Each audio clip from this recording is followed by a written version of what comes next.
Okay, folks, well, welcome again. Great to have each of you here. It's a pleasure to introduce Jessica again, Jessica Alderson, Parks and Wildlife Urban Biologist here in San Antonio. To be visiting with us a little bit today about urban nuisance wildlife. So it's a real hot topic. We get a lot of calls on it, so I hope you don't leave with your questions not answered today. So make sure that if you have any questions, sure send them Jessica's way. So again, thank y'all for being here. I'm going to go ahead and turn the pointer over to her, and we're going to keep our fingers crossed that everything's going to work like it's supposed to. I know, how are y'all? I think everybody's been here before, right? So I haven't good,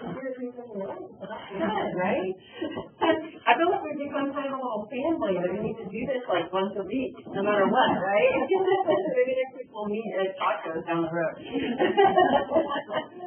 Well, thanks again for being here. I'm super excited to be here to talk to you guys about urban wildlife and some of the nuisance problems that we have, and hopefully any of the questions that you have throughout the program, I'd be happy to answer or hopefully address. We talked a little bit about our license plates last time I was here, just a week or so ago. So again, we have the horned lizard, the hummingbird, and the rattlesnake, and so that's $30 and $22 of that goes back to non-game conservation in the state. So it's a great way to support non-game conservation for both plants and animals. So a good way to support those species. So today we're going to talk about, I know the title is nuisance wildlife. We're just going to talk about general urban wildlife, because the term nuisance, I use it loosely, right? Because nuisance doesn't mean the same for me as it would maybe you ladies here in the front.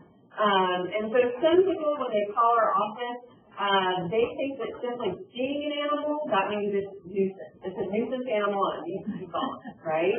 And so for a biologist, I don't mean that a nuisance animal. A nuisance animal to me is something that wreaking havoc on your property, whether it be, you know, your lawn or your garden or your home, any types of structures, or getting too close to people, losing your fear of humans. And so those are the interactions that I would consider nuisance. But more often than not, the calls that we get in our office are what people think are nuisance, but it's simply, I saw something and I don't want it there. You need to come and get it. Okay? And then let me clarify one thing, and I think we've mentioned this before in some of the other programs that I've done. As far as Parks and Wildlife goes, we simply provide technical guidance and outreach education. So we do not go out and trap and remove animals. However, probably the last month or two, over 95% of the calls that we've received have been about, will you please come get this raccoon out of my attic? Can you come get this thing out from underneath my porch? Can you come get this snake? Can you come do this? And unfortunately, the answer is no. So we don't go out and trap and remove animals. However, we can educate the public and figure out, is this truly a nuisance animal? And we can educate them about how to prevent that animal from being in the area. And so we'll talk about some of those things as we talk about some of these species. And throughout the presentation, let me know if you guys have questions and we can address those as we go along. So in some of these slides you guys have probably seen before, so we'll kind of go through those quickly. So we know we've got lots of different species that live in our urban communities, everything from rattlesnakes to deer to squirrels, and then I have mountain lions up here. And so it's inevitable that we always get probably at least 1 or 2 calls a month from constituents that state and claim that they have seen a mountain lion in an urban area. To this date, we've never confirmed a mountain lion within the city limits of San Antonio.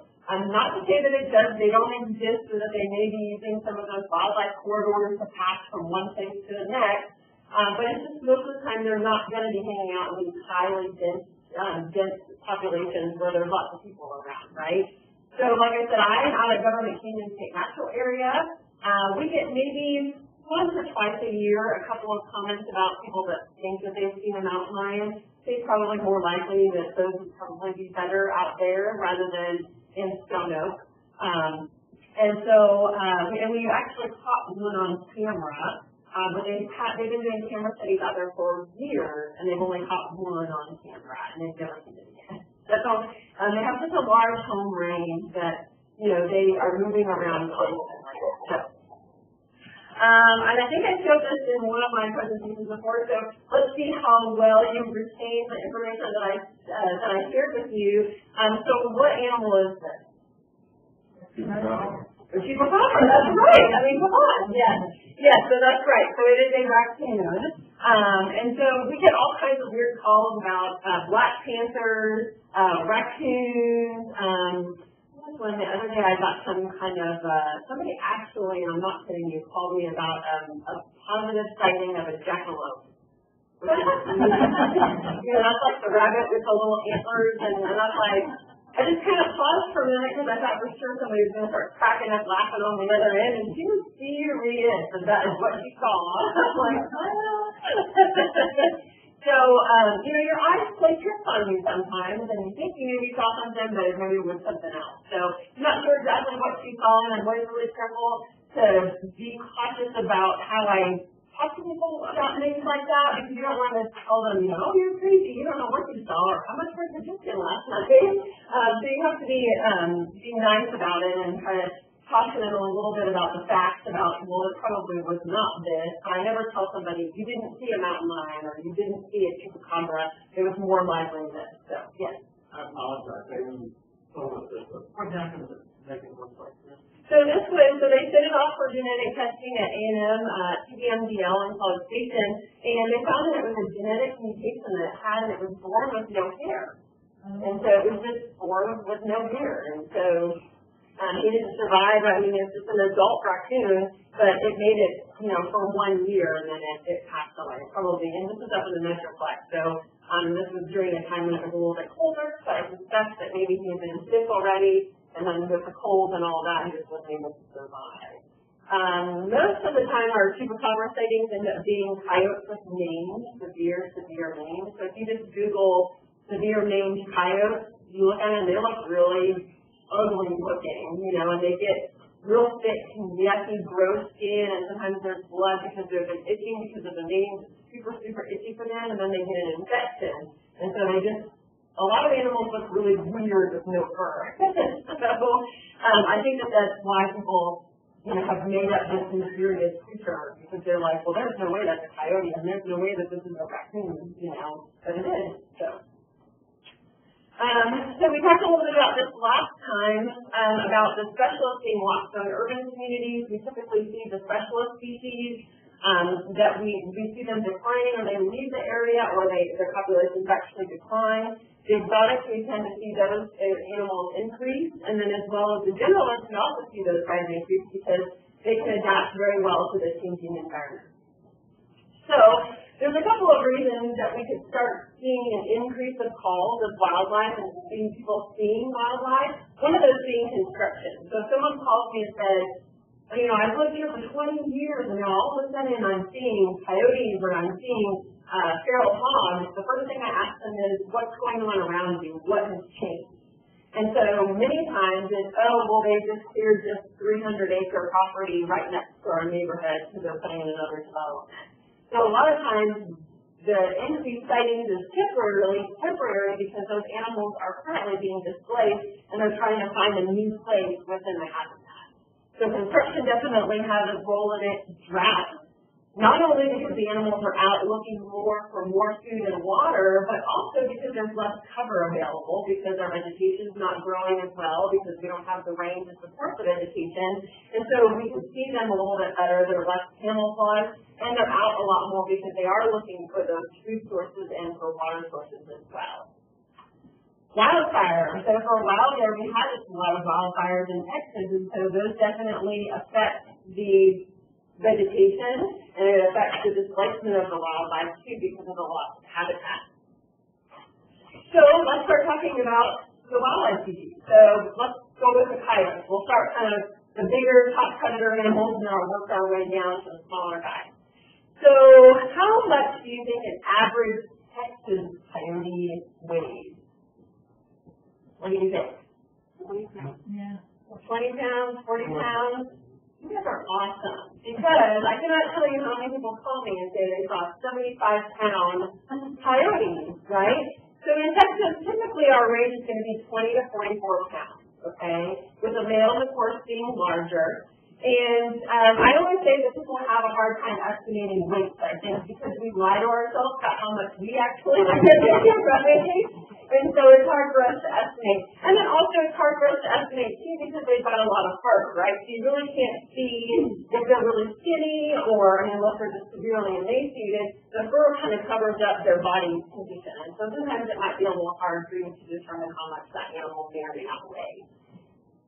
So what are some of the concerns that we get in our office? So the biggest thing is disease concerns. And so there are some diseases that coyotes can carry that are transmissible to essentially our pets and to people too. So one being rabies is a big thing. And so if you look at the CDC website and you look at their rabies maps, probably about 10 years ago, there was an increased amount of positive cases of coyotes, especially on the West Texas side of the state, of positive rabies cases.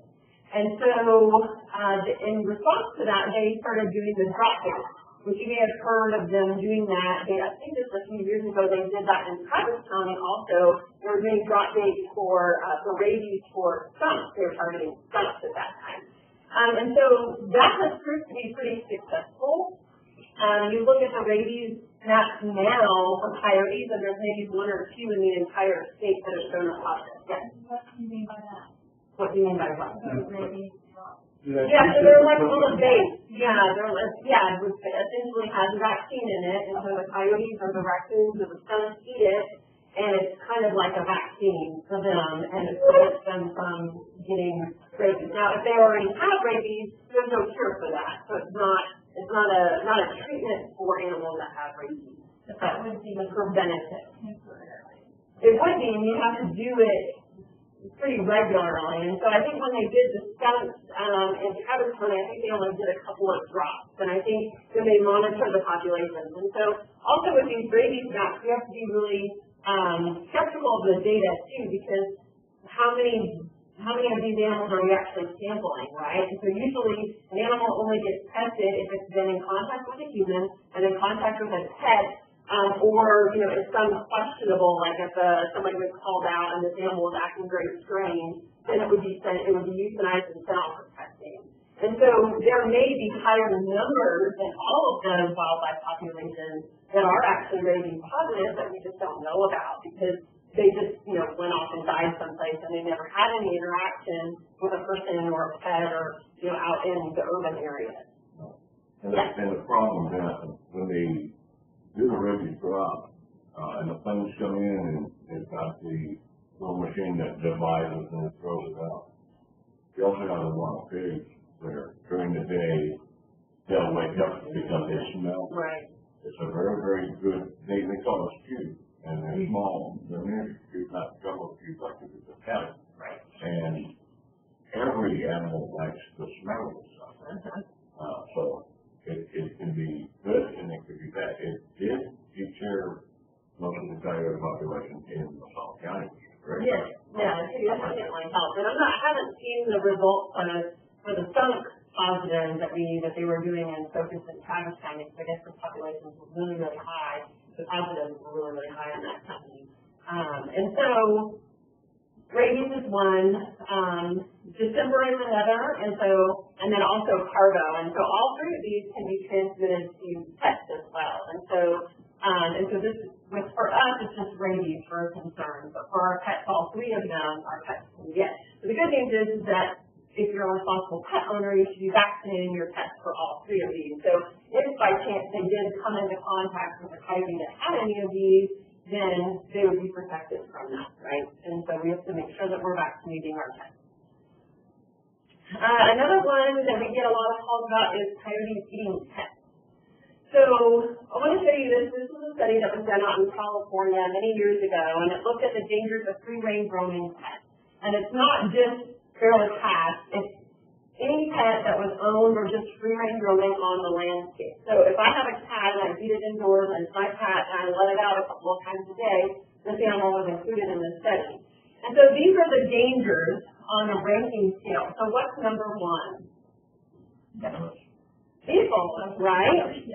Okay, and then you go down on the list, diseases, they're more likely to actually engage in conflict amongst one another, so with other domesticated animals, than they would to fall victim from predation from a wild animal, which is very, very low on this list. And so you have to think about that, because what do coyotes like to eat? Everything, right? They'll eat rabbits, they'll eat berries, they'll eat trash, they'll eat anything and everything that they can get their little mouth on, to include roadkill, right?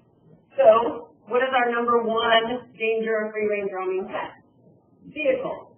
So, when somebody calls our office and says, I saw this coyote, walking down the street with a cat in its mouth, well, unless that person actually saw that coyote take that pet, they cannot assume that that coyote actually killed that animal, right? There's a very good chance, more likely chance, that the animal was hit by a car, and the coyote was walking along, saw it, and went ahead and took advantage of that. Now, have pets been attacked by coyotes? Yes, absolutely. Does it happen very often? No. And it's very unfortunate when it does happen. I've looked on a couple of cases where there were two dogs, two different cases that were taken by coyotes, and the owners stood there and witnessed the entire thing, which is just absolutely heartbreaking. But these animals were not on a leash, they were not in a fenced yard, and they were not close to their owners. So, in both of these scenarios, the people had their backyards and they did not have fences. They let the dogs out at dusk time when these guys are going to be out more active, right? Looking for food, coyotes. And the dogs ran out to the bushes, probably shooting to that table or so back there, the refreshment table. And the coyote was off in the bushes, and he came out, grabbed the dog, and took off with it. So, is it unfortunate? Absolutely. Was it preventable? Absolutely. So we have to just be really cautious about things like that, especially if we live in an area where we know that we've got coyote population. So if coyotes are attacking our pets, is it really a coyote issue, or is it maybe a people management issue, where we need to educate the public about being responsible pet owners and making sure that we're keeping our pets on leashes and within fences. We even don't recommend people to use retractable leashes, right? Because a retractable leash, you go out so far and you really have no control over that animal whatsoever. We actually had an animal control officer that was walking her own pet on a retractable leash, and it was hit by a car and killed while it was on the leash. Because once you get so far off of that lead, you really don't have a whole lot of control. So it's a false sense of security. We've also had people that are walking their pets on retractable leashes, especially in these natural areas, and the dog dogged off in the bushes, and a bobcat came out and swatted his face and then took off running. So, and then, of course, the lady startled, she doesn't know what to do, the dog is totally fine, and Wolf Jack Russell, they're pretty tough, right? But so having them on a retractable leash, if she had them on a regular leash, the chances of that encounter happening was probably pretty low. I've never been involved in a case where a coyote or any other wild animal has approached a domesticated pet on an actual leash with an owner with it. And so those are two very different scenarios. Now, if somebody called me and said, I was walking my dog on a regular leash down the street and a coyote approached me and tried to take my dog off the leash, that is a huge concern. That's a big red flag. You would definitely want to intervene with that particular individual. But we've never had a case like that happen in San Antonio or even up in the Metroplex. So, you want to be responsible pet owners. You want to keep your pets indoors. Proper fence maintenance. So they say if a coyote can stick his head through anything, he can get his entire body through. And he can also clear a fence pretty easily, even a 6-foot fence. But is he going to do that on a regular basis? Probably not. Not unless there's something in that fence that he really, really wants. Because he is an opportunistic eater, right? They don't want to spend a ton of energy fighting with a dog or another cat. He's going to eat whatever is easy for him, right? Pet door issues. So a lot of people have pet doors. Have you guys seen that commercial? I love it. I think it's like a Sears optical commercial. And the lady, she opens up the door and she's like, come here, kitty. And it's a raccoon, and these raccoons all walking through the house. So we have had issues where people have had wildlife coming through pet doors. And so you have to be cautious with that. So now they make the ones that have the collars that have a sensor, and only that particular animal can actually gain access to that door. So just be cautious with that.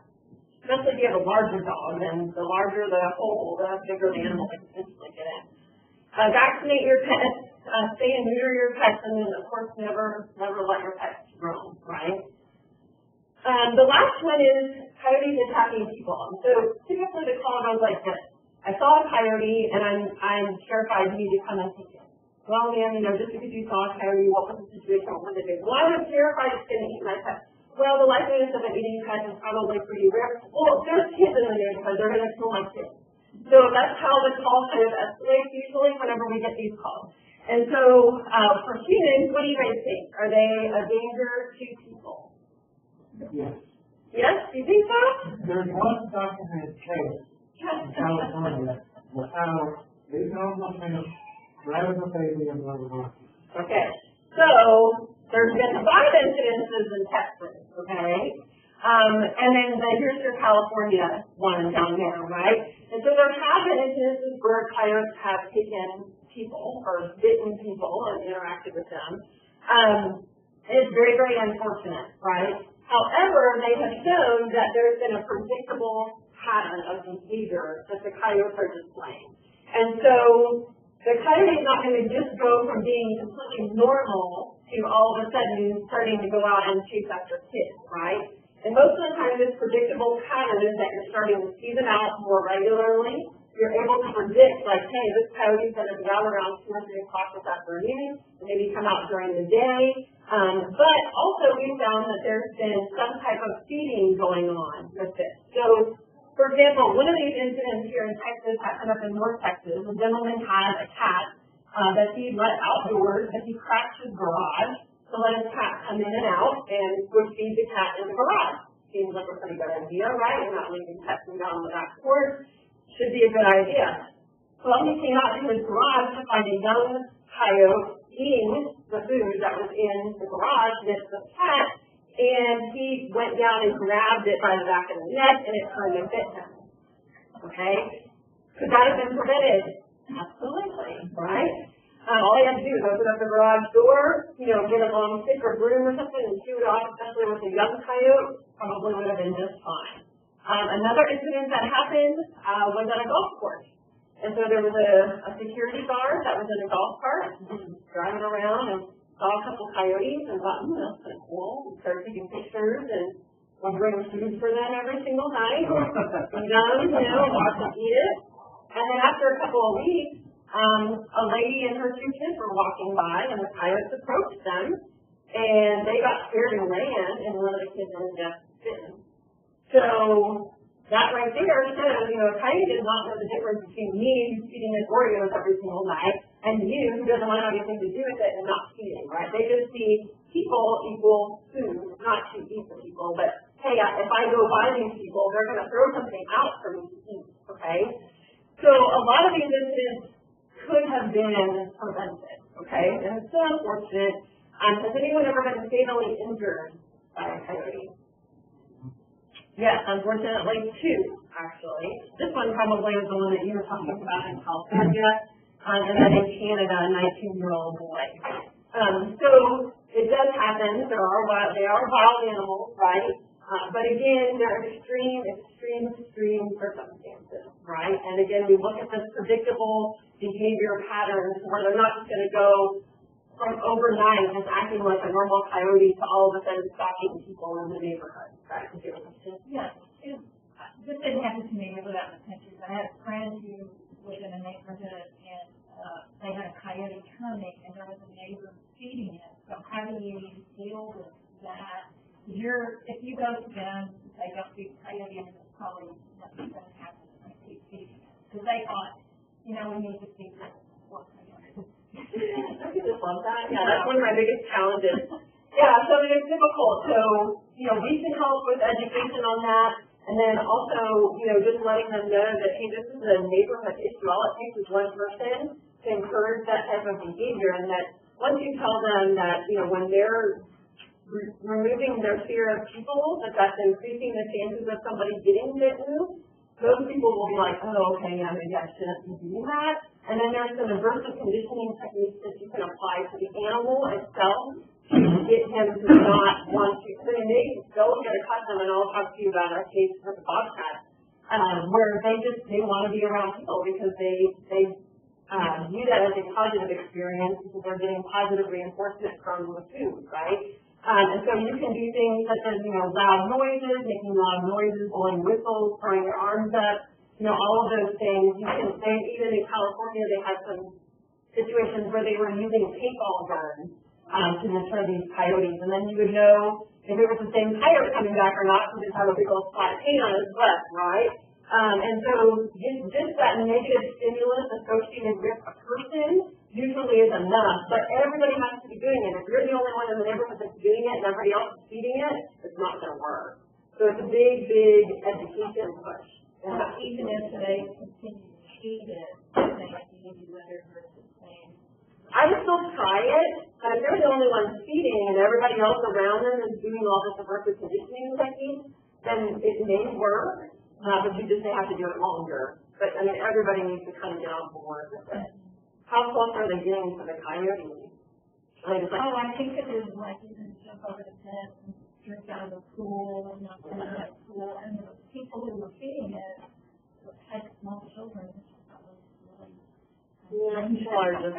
Well, yeah, you see, people interact really weird with wildlife. I call it the Disney effect. That's the only way that I can explain it. We have all these Disney movies of, let's be one with nature, which is great, but you're interacting with all these wild animals, but that's not reality, right? You can severely get hurt by a lot of these wild animals because they are wild. So are these really coyote issues, or is this maybe a people management thing again? So it all ties back to managing the people. I always say, if my job was just to manage the wildlife, my job would be super easy. But that's not my job. My job is to manage the people and to educate the people and make them understand why some of the things that we're doing, though it's good intention, maybe isn't the best thing for them. So like I said, there was a study that was done out of California, and if you're interested in seeing this information, send me an email and I'll give it to you. But they basically made 7 warning behaviors of coyotes. And so they have these stages of how the coyotes interact before, you can start to expect some type of negative encounter with a person or a pet. So like I said, they're not just going to go from acting completely normal to attacking people or pets overnight. It's not something that just happens overnight. It's a conditioned response. So we encourage for detailed reporting of any type of coyote encounters. So when people call our office, we do notate that where they're calling from, so that way if you get a bunch of calls, say from the Sonoke area or from Bernie or something like that, then we may want to put some education out there in that area, or talk to people in that area about some of the sightings that they've been having. So you want exact time and location, which is important. So if they're out during the day, so a lot of people are like, well, if this animal's out during the day, it's automatically sick.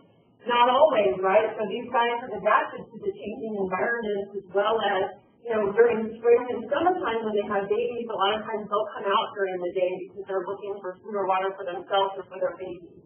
So sometimes it's not unusual. They don't necessarily have to be sick to come out during the day.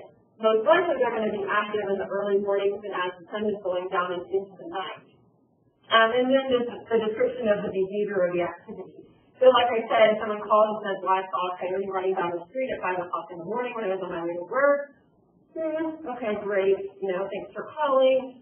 But if they said, well, I've seen this coyote 6 times in the past 2 weeks, hanging out by the playground, at my kid's school at 3 o'clock every single day, well, that raises a little bit more of a red flag, right?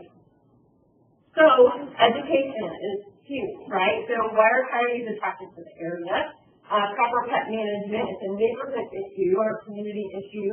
Having your fence maintained so that they can't get in. However, as I said, they can jump over the fence. And we'll talk about some ways that you can deter that, but I don't think that's a huge problem in urban environments. And then most importantly, knowing how to react. So what would you do if you were walking along and you came across a coyote? Well, you want to make sure you don't run. That's the first instinct that people have, though, is to run. But if you run, that triggers that predator instinct. right? And so they're going to run right after you because they're like, oh, well, this thing's running from me. It must be something that I need to eat, right? And so you don't want to run. You want to get big. So throw your hands up in the air, stomp your feet, wave your hands around, and most of the time, all you have to do is do this to most wild animals, and they tuck their tail and run in the opposite direction. Now, if a coyote has been being fed, for example, in an area, then it may kind of back up and just kind of look at you like, wait a minute, what's going on? Why are you acting like this towards me instead of eating me? So you may have to get a little bit more aggressive with it. Waving your arms, throwing things at it, sticks, rocks, anything that you can get your hands on, whatever you can, you're not going to hurt it, just throw something at it. Spraying water, and then again, like the paintball. So you don't want to start off with paintball guns, right? So start off small and work your way up if you're still having to do, and this is, some of that has to do with the aversive conditioning. So not only intentional feeding, so actually putting food out for these animals, what about unintentional feeding? That's just as detrimental, right? So something as simple as leaving out pet food 24/7 can attract coyotes because coyotes are, one, could be eating the dog or cat food that you're leaving out, or two, they could also be attracted to the other things that are coming to feed at that feeder at night, right? And so rodents and all kinds of stuff that are going to be utilizing that. Also, bird feeders. People don't think, well, bird feeders, how would a coyote have access to bird feeder? What is he going to eat the bird feed? It's not after the bird feed, he's after whatever critters are after the spillage on the ground below the bird feed. That's what they're attracted to. So simple things like that. And so we usually tell people if you feed pets outdoors, you can't, they're not indoors, get them on a feeding schedule. Because people always fight with me. Well, my cat, she's not going to be on a feeding schedule. You can put cats on a feeding schedule. I worked in the veterinary field for a really, really long time while I was going to school, and they don't like it, but you take a couple of days and they realize, okay, I better eat in the morning and the night when this lady feeds me, otherwise I'm not getting anything else, right? So put it down in the morning and let them eat it, pick it up. Do the same thing in the evening and pick it up. Now, leaving out water probably is not going to be enough to attract a nuisance animal to your yard. Will other critters utilize it? Absolutely, but it's not going to be something that's going to be kind of boring as food is. Responsible codes. And so no intentional feeding and no unintentional feeding. No feeding ducks. So why do you think we encourage communities to not feed the ducks? Guys for the ducks, absolutely. Kind of like the deer issue, right? So guys for the ducks, but feeding ducks, you have higher concentrations of these ducks in these smaller areas, and so it would attract the coyotes because many times the coyotes are like, oh, this is easy to do. A lot of times those ducks are sick or injured because of the malnourishment, because they're getting fed bread and Cheetos and Doritos and all this kind of stuff, right? And then most of the time they're so fat they can't even fly, right? So the ducks are an easy target for these bigger predators like coyotes and bobcats. And a lot of the stuff we're talking about with the coyotes can apply to bobcats and some of these other predators that we're going to talk about. Most importantly, if you have these codes in place, make sure you enforce them. Because if you don't enforce them, then people are just not going to, they're just going to continue feeding or doing whatever.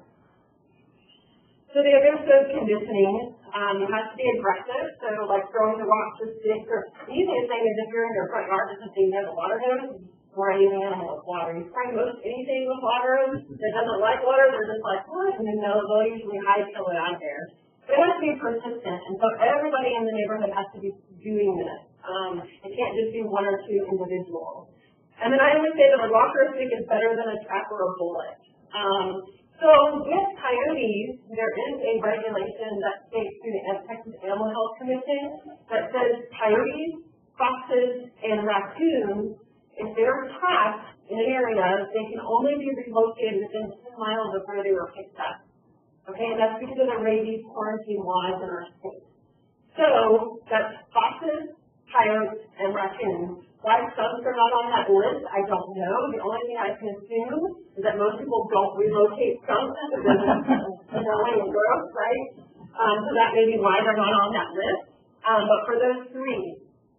So think about it. If you have a truly nuisance coyote and you live in Stone Oak, you go 10 miles away from where it was trapped within the middle of Stone Oak, you're just basically relocating it to somebody else's neighborhood, right? So why would you want to relocate a truly nuisance animal that's causing problems enough to where we would recommend that the animal be trapped and just relocate it to somebody else's neighborhood? You wouldn't want to do that, right?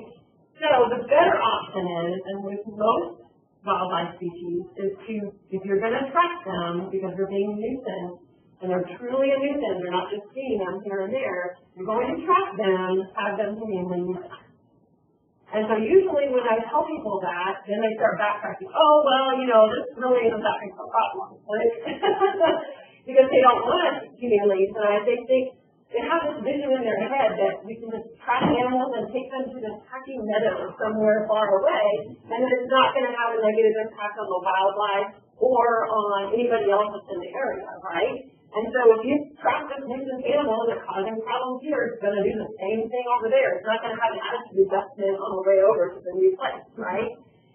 So we would recommend that animal be humanely euthanized. And again, we don't go out and trap, so we get the homeowners association or the city to go out and actually trap that animal and humanely euthanize it.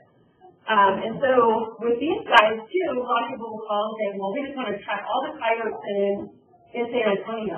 Well, one, that's going to cost you a lot of time and money. And two, these guys are what we call density-dependent breeders.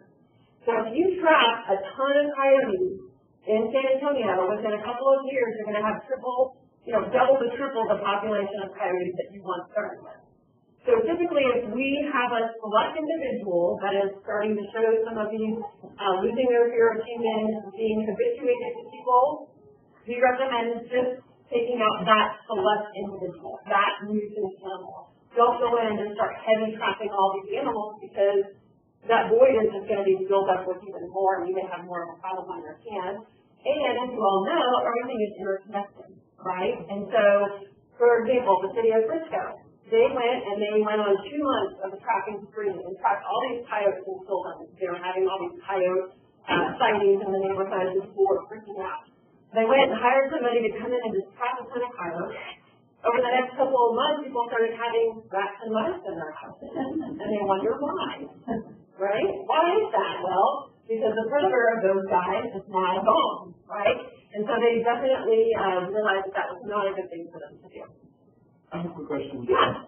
So as far as tracking goes, are there ordinances or recommendations or even laws regarding tracking them and humanely euthanizing them, and what do you consider humanely euthanizing them? Yeah, so most of the time it's a licensed trapper that would go out and trap the animal, and then they either take them to a vet to be humanely euthanized, or sometimes they'll take them out and discharge a firearm and euthanize them that way. So I guess I field a lot of questions from my HOA. Because they know that I have sometimes the answers for them. Right. So if they, you typically don't have a coyote issue unless it's drought time. Right. But I don't think that anybody try to trap one. But would they be in trouble for killing? No, so I don't think that you have to have a license to trap one. Okay. I would encourage you to get someone professional to do that. But I'll check with the if it would be any type of license that would be under the fur bearer regulations, and I'll look that up and see if you have to have a license under the fur bearer. I would imagine that single case that the city would just be like, okay, whatever. Yeah, absolutely. Yeah, instead of possibly risking your, getting bitten or something like that. And having to invest in the traps and all of that, it would just be smarter to hire a licensed trapper to be able to do that. So again, the lethal control is a last resort, and it's a triggered behavior. And so I have being bold with humans. And so we don't recommend, if somebody calls and says that they unfortunately lost a pet due to a coyote attack, we don't consider that a bold behavior. Unless, of course, it was occurred while the owner was right there, had the animal on the leash. If the animal was roaming on the property and it was taken by a coyote, that is unfortunate, but it's not something that we would consider bold behavior. And then we also keep track of the official reports. So if we're seeing lots of reports in the areas, then we would make that recommendation. We ask, maybe you guys need to be aversive conditioning is not working, the education isn't working, let's go ahead and recommend that you guys go ahead and proceed forward to hire somebody to come out and track that animal. And again, it's only those select individuals. So you want to have an integrated approach to everything together. You want to have education, detailed reporting, enforcing the code, doing those aversive conditioning, and then lethal control and the last resort. So I kind of covered a bunch in coyotes because a lot of the stuff that we talk about in coyotes is going to apply to everybody else. So the rest of them I'm just going to kind of go through. You guys have any other questions about coyotes? So what you understand, it's a big thing to trap feral cats, sterilize them, and we release them. So we have a lot of feral cats in the neighborhood, and my neighbors are feeding them. I came back from jogging one morning, and there were 3 coyotes in my front yard, and they weren't scared of me at all. Right. And they're probably attracted to all the excess pet food in addition to the feral cats, because they will prey on the feral cats. See how the public policy in a circle, and how do you deal with that? Yeah, so feral cats is a hot topic, right? And so up until just a few months ago, Parks and Wildlife didn't even have an official position statement on CNR programs for feral cat, these managed feral cat colonies. That's a big issue. You know, you go down to Brackenridge Park and you just smell cat urine, and there's station after station of all this managed feeding. And so we've tried to talk with the feral cat communities and these CNR programs, and there's evidence that shows that the CNR programs are not successful, that it's more detrimental to these feral cats, and a lot of them end up dying because of increased disease risk and increased competition between them, and then they get abscesses and they get sick. And then not to mention the negative effects that it has on our wildlife population, birds as well as lizards and ticks and all that kind of stuff.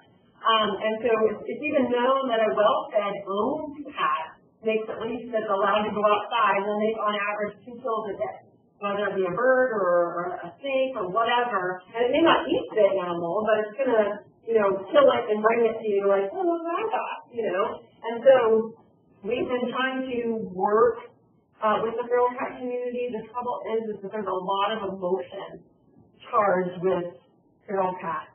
And so I was asked up in the Fort Worth area to come and talk about the impacts of feral cats on wildlife and habitat management, because they had some managed feral cat populations, and 2 cats ended up biting a couple of the people that were feeding, and they tested positive for rabies, and so the people were having to undergo the rabies vaccine. And so they were thinking about doing away with their CNR program. So we went to this public meeting. I was the only one there that we were not allowed to be against it, but that was basically showing evidence that these are not successful programs, that, we don't recommend them, those types of things, and the rest of the room was filled with feral cat people. And I am an animal lover. I love cats, I love dogs, I love coyotes, I love everything. But these managed feral cat populations are causing a big problem. It's not good for the cats either. So you're right, there definitely does need to be some policy change. Is that ever going to happen? I'm not quite so sure. Because we've tried. And the Wildlife Society's got a whole website full of really great resources on, being against CNR programs and why it doesn't work, and risks of toxoplasmosis and risks of the cats themselves, with each other being that close together. Even that sometimes the feral cat populations, the people that are managing these say, well, we're doing it in a more managed way, but are they really? Because of these places that I've seen, they're just free-for-all, all kinds of traps and open 40-pound bags of cat food and all of this, and it's having a negative impact on our wildlife also. So, yeah, it's a challenge.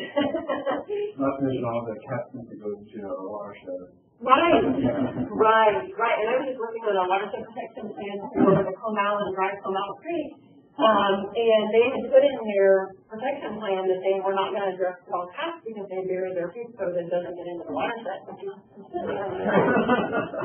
And so there's probably more feral cats out there than there are domestic owned, cats and dogs. So So yeah, so we asked them to take that out because they do have an impact on our watershed, absolutely. Yeah, I do a lot of wildlife programs with kids, and when it comes up, when we're talking about urban wildlife, especially about grazing, the first thing that kids think about is dogs. The second thing they think about is cats. And you go down the list, and not go forever until they get to cats. Which is interesting. I wonder why that is. Yeah, because most people vaccinate the dog. Most people don't come in that close contact with wildlife. Right. So a lot of people don't vaccinate their cats. I mean, Right. feral cats are not vaccinated. And I'm going through a really up-close and personal rabies thing right now. Right. Yeah, so you're... I'm getting my last shot tomorrow. Right. And so there's a whole lot of research on it lately. And Texas, the cats are a bigger rabies problem. Oh, yeah. By far. Absolutely. Than wildlife or dogs. Absolutely. People don't even think about little kitty having rabies. Right, and people are more fearful of getting bitten by wildlife when the reality is you're more likely to be bitten by a cat or domesticated cat or dog than you ever would be wildlife, unless of course you're trying to mess with it, right? So, is there a risk of, when you're feeding outside, you get outside and an animal comes and has rabies? Is there a risk? oh yeah, absolutely, because it transfers through saliva. That's what I thought. So to me, it seems like if you told people that would be a big deterrent. You would think. Yeah,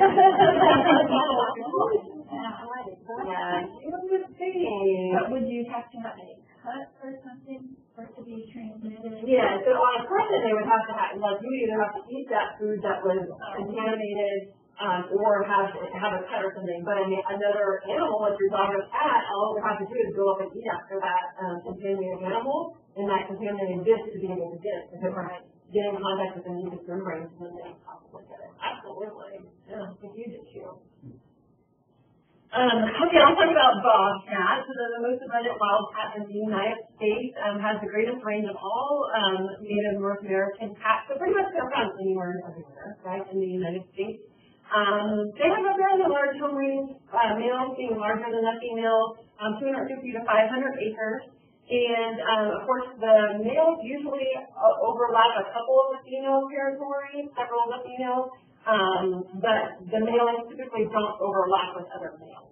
And so they'll overlap with females. They usually kind of have their own established territory with the males. And so, I think we talked about this maybe before, about how bobcats, they can be varied in coloration. So if they have a lot of heavy spots, like this one, they can look a little bit darker, or maybe not even look like they have spots. And so sometimes I think these are the guys that maybe get mistaken as mountain lions, because they don't see the spotting on the animal. They just see a large cat face and not very much spotting. But they always have this banding here. So you see the banding on the legs. They have it on the inside of their legs. They've got this hair tuft on the top of their ears, on the back of their ears. So we get a lot of back head shots of large cats. Some people say that they're mountain lions. And if you ever see these white spots where it looks like someone just took their thumbprints and dumped it in white paint and put it on the backs of their ears, that is a bobcat. So mountain lions don't have that mark on the back of their ears. And then most of the time they have these tufts right here on the sides of their face. So they look a little more scruffy. However, we have seen bobcats that are more smooth things, but they still will have the tufts on the ears. Every single bobcat is unique in their pattern, so it's really cool. So we can get cameras, we can put up game cameras and monitor bobcats and identify each single bobcat based on their spot and banding pattern on their legs, which is so cool. You can also do that way. They live about 10 to 12 years in the wild. Their tail. So a lot of people say, well, this animal had a long tail. Well, how long was it, right? So look at this guy's tail. His tail goes down half the size of his leg almost. So a lot of people think that bobcat means that they have to have like a little, tiny little bobcat tail. No, it can actually be longer than that. Now, is it going to be as long as a mountain lion tail? Absolutely not. Mountain lion tail goes all the way down to the ground and then kind of scoops up. And so it's not going to be as long as a mountain lion tail, but it can be longer. They typically are going to weigh about 20 pounds or so. And they're probably going to be at the shoulders, maybe probably come up to my knee or so. So just to put it in perspective, as far as, as far as how similar they are to feral cats versus mountain lions. So mountain lion, average mountain lions can be about 100 pounds. So, and they're going to be much taller, right? Even as juveniles, they're going to be up past my knee. Bobcats are not going to be that tall now. However, if you look at some photos with bobcats, they look real leggy. So you look at that, so see how long his legs look. Most of your feral cats or domestic cats don't look like that. And so feral cats, a true feral cat, when they're having a fight for their food, is probably no more than 15 pounds. So if they're being fed, they're probably going to weigh more than that. Public education, like I said, that's the main message of this whole entire presentation, is educating the public about what things we can do to change to keep these animals from being in our front yard. This is up in Dallas. They want to look at why are they attracted to the area. So again, I think I told you guys a story one of the last times I talked about there were two ladies in this community that were trying to feed this cat and another bobcat because they wanted to put collars on them and feed them as pets, which is illegal. And so these guys were just hanging out in people's front yards. They showed me a video of the bobcat just laying underneath a shade tree and a bunny running by, and it didn't seem like a care in the world, right? And so that's not normal behavior for a bobcat. And so we came in, we did some public education, we recommended aversive conditioning. They used whistles, they used pots, they used water, and within about 2 weeks, both of these cats had gone out back into the natural areas that surrounded this community. And so again, what should you do? This pretty much applies for any of these urban critters that you could possibly encounter in your urban areas. And so you want to stay calm, make sure you don't run, back away, try to get big. Again, throw your hands up in the air, stomp your people loud, yell as loud as you can, and don't leave pets in the outdoors. All the same kind of things that we talked about with the coyotes. So yeah, this is another bobcat. This is going up to the front porch, like this was one of the ladies that was speaking. So again, it's a community effort. It only takes one person to encourage that behavior, to make them start becoming habituated to people and thinking that it's okay to be that close to people. So what can you do? Obey leash laws. We talked about all of this. Don't feed the wildlife. Don't leave pets outdoors, and report any unusual or aggressive behaviors. Now, the only attack on a person that I know of from a bobcat was a turkey hunter.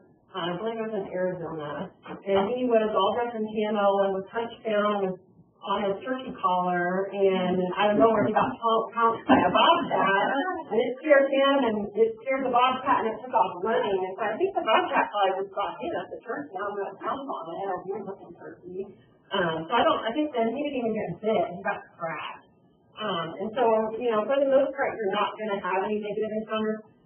However, up in the DFW Metroplex, there was a while there where they actually have some video footage on YouTube that we saw where a bobcat popped up on someone's fence and was stalking these two little Yorkies in the backyard and jumped down and took one of them and took off with it. And so I wasn't investigating that situation. I don't know if they found that maybe that bobcat was being fed or if it was during the time of drought or what the issue was. And then for whatever reason, it seems like the bobcats up in the Metroplex are more urban than the bobcats here. So they did a big urban bobcat study up in the Metroplex, and they tracked a bunch of bobcats and collared them to see where they were moving, and we got all kinds of them on trail cameras. We tried to replicate that study here in San Antonio. We got one on the trail camera. We know they're here. But they are just better at staying off the beaten path, I guess. So, what the difference is, I don't know. It's very, very interesting. So, anything about bobcats? Okay, so let's talk about white-tailed deer, and then we can take a quick break. So white-tailed deer, so this is kind of my forte, right? You guys know my background, I did my master's work in urban deer management, and talk about an emotionally charged, hot topic when you talk about managing white-tailed deer in urban areas. This is definitely one of those ones that rates up there with feral cats. So So Texas is not unique in having to deal with urban white-tailed deer issues. Pretty much most states within the United States are dealing with white-tailed deer, and unfortunately, a lot of states are also dealing with other deer, such as axis deer, red deer, elk, moose, all kinds of stuff, right? And so, but white-tailed deer is kind of a neat story. So back in the 1900s, their populations were really, really low, like dangerously low. And why do you think that is? Back in the 1900s, early 1900s. People were just hunting them. They were harvesting them. There was no regulations. There was really no tie between the importance of good habitat and the results of good, healthy populations, deer populations, or wildlife populations. So their populations were really, really low. And now we fast forward now, and we have tag limits and regulations, and we understand the importance of healthy habitats and population dynamics and all of that. And we have funding for that through our PR funds. We now have about 4.2 million white-tailed deer in the state of Texas. And so much so that it's common in some of these communities, such as Hollywood Park, to have 40 deer hanging out in their front yard, right? And that's not normal. So why do they do so well in urban areas? Well, they can adapt very well to change. Their populations get out of control pretty quickly because they're highly reproductive. So it's very common for them to have twins, and sometimes even triplets. More common twins than triplets, but they can have triplets. Supplemental feeding, of course, increases the population, and it also gets them all congregated in these smaller areas, right? And we'll talk about some of those problems in just a minute. Lack of predators in these urban areas. So what do you think the main predator for a deer is in an urban area? Cars. Absolutely. Habitat loss. So this is kind of one that could not affect the population. Obviously, loss of habitat is going to change the way that the population utilizes that area, right, for food or shelter. But lucky for them, and lucky for us, they can adapt to our changing environments, and they can live out at government cane on 13,000 acres of natural habitat. Or they could live on a golf course and just won't see the cleanup, right? They don't care. They'll do whatever they want. And then most importantly, no hunting. And so how do we manage deer populations in these rural areas? Is we hunt them, right, to help keep their populations more sustainable. In an urban area, many times we're unable to discharge firearms for safety of the public, which is, good reasoning. But that limits the tools that we have in the toolbox to be able to manage these deer populations. So what are some of the issues? We said, vehicles is their number one predator in urban areas. There's billions and billions and billions of dollars spent every year on pair vehicle collisions. People have died in accidents resulting from hitting a deer. So it's a very, very serious problem. How many of you guys have ever hit a deer? Yeah, it's not fun, right? And it does a lot of damage and can possibly lead to injury on yourself as well.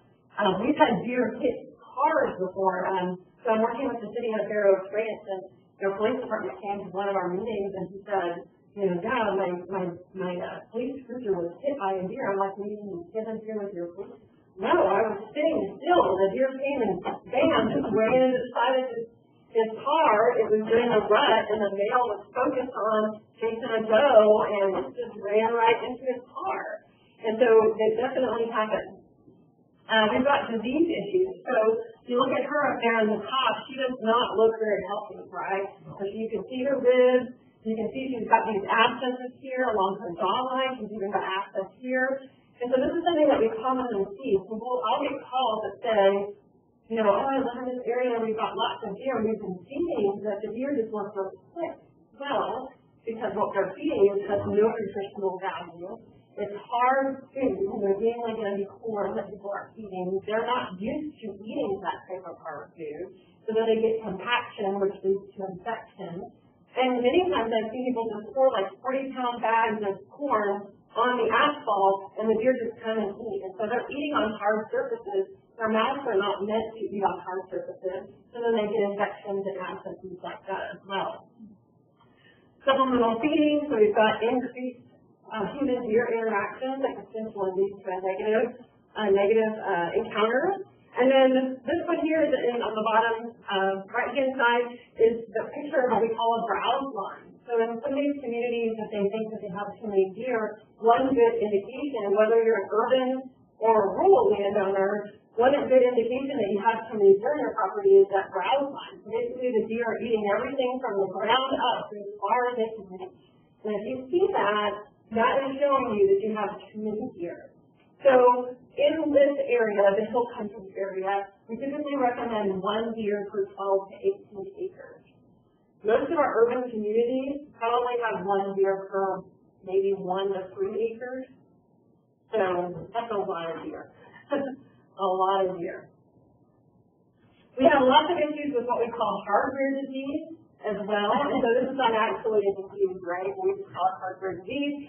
So I think I've shown you guys this picture before, but this is a deer that has a volleyball net up on its antlers. And so we get calls about this all the time. Usually, if the deer is able to walk and is able to drink and able to eat, we recommend this leading it because the antlers shed every single year, right? And so we recommend that they just let them shed. This happens during the rut, and they're also running, like I said, for the does, so they're not paying attention, so they'll get tangled up. And then during the rut, they also will rub their antlers, one, to get the velvet off when they're transferring from velvet to hard antler, and two, because they've got a bunch of scent glands on their head, and they're rubbing and marking their scent and territory during the rut to attract females. So we've seen Christmas lights, we've seen buckets, we've seen actual, like the entire soccer goal and everything. We've seen all kinds of stuff. This is a buck that we just called out on. So this is the heavy gauge, like chicken wire stuff that you put up around, a lot of people stuff around the trees that they just newly planted. Well, this guy, he got wrapped up in that, and then you can see there's the tree that was just newly planted that he uprooted because he got so tangled in that mess, right? And so it was all up in his antlers. This guy has obviously got something else going on. He's got a mask right there too, so it wasn't exactly probably the healthiest guy. We were able to, by the time we went out on this call, we typically don't go out on calls like this unless we get a call from Austin headquarters, and we do. So we got a call from Austin headquarters saying we'll go out and address this issue. We went out on the scene. The deer had been struggling for a couple of hours with this big thing on its head, and it couldn't lift its head up because it's so heavy. So we were able to sort of gently throw a blanket over it and, get it down on its side, and then he was already in hard antler, so we could use the saw and saw that off. It's just like cutting a fingernail. It doesn't hurt the animal at all. And we were able to cut the case off of him. Unfortunately, he passed away that night, because I think he probably had some other things going on, but then along with just the stress of struggling with that for hours and hours before we were just passed out on the call. So supplemental feeding. So like I said, the supplemental feeding causes lots of issues. This photo right here makes me cringe every time I see it, because all it takes is just one scoop of that guy's antler to severely injure this guy. People say, well, deer are just so nice and sweet. Well, yes, they can be, but they can also get aggressive. This past year, we had 2 dogs that were killed by does protecting their fawns. And the homeowners called our office outraged, saying that they wanted to have the deer shot and killed. But unfortunately, those does were acting normal. That is a normal defense mechanism for a dog that's trying to chase their baby. Unfortunately, it's happening in a non-natural environment, in the urban environment. And so if we weren't supplementally feeding, if we were actually actively mandating deer, we wouldn't have 40 deer hanging on people's front yards, and we wouldn't have baby fawns being born in people's front bushes, right?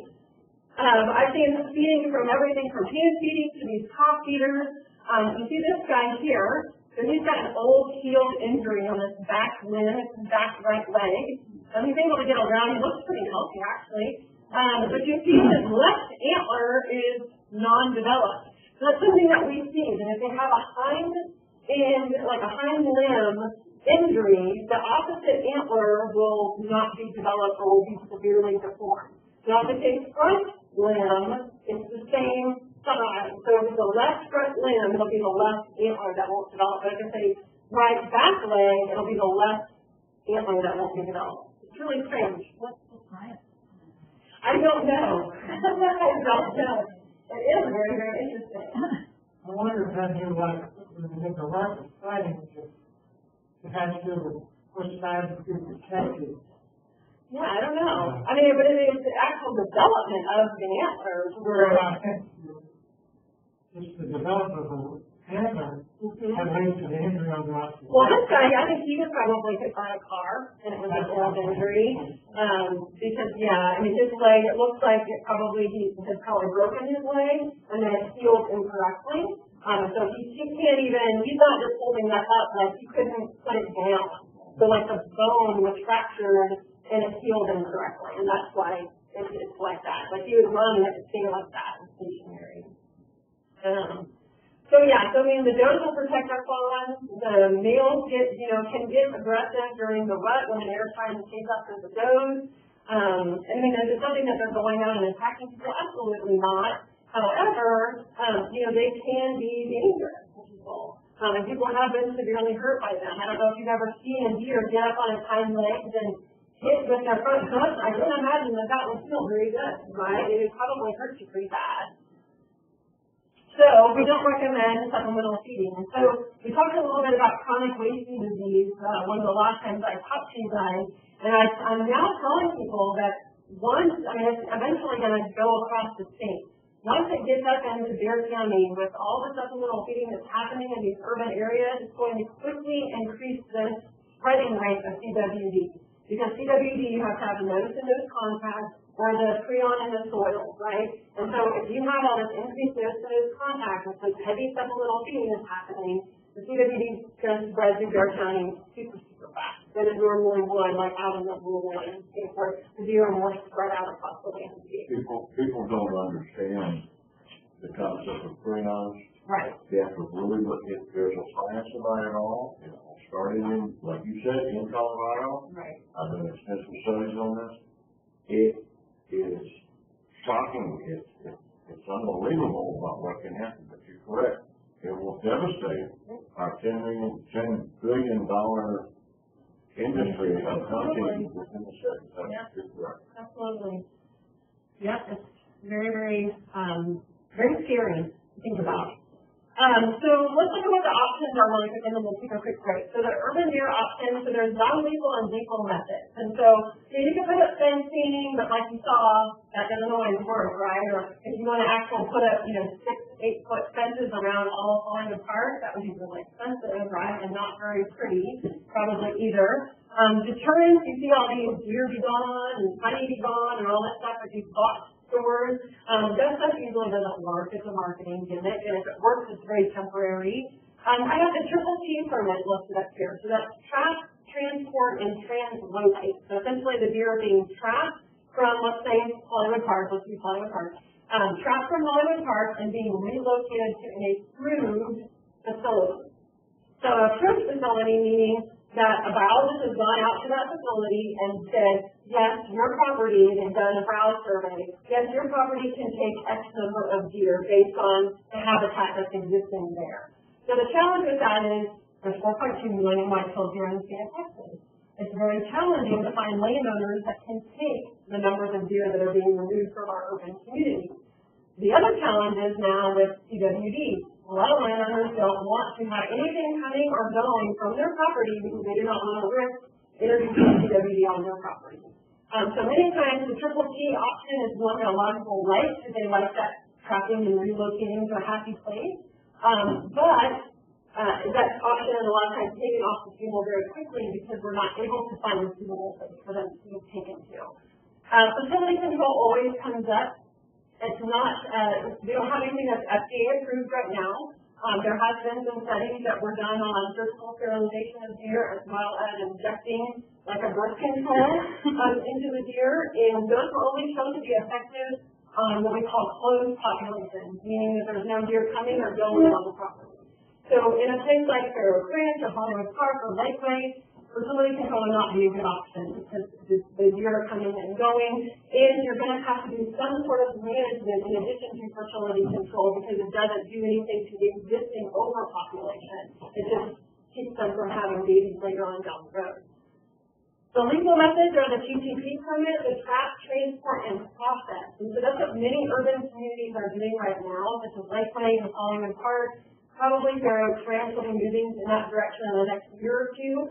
And so Basically, they are trapped by a licensed trapper and taken to the processed, and then the meat is then donated to the local food bank.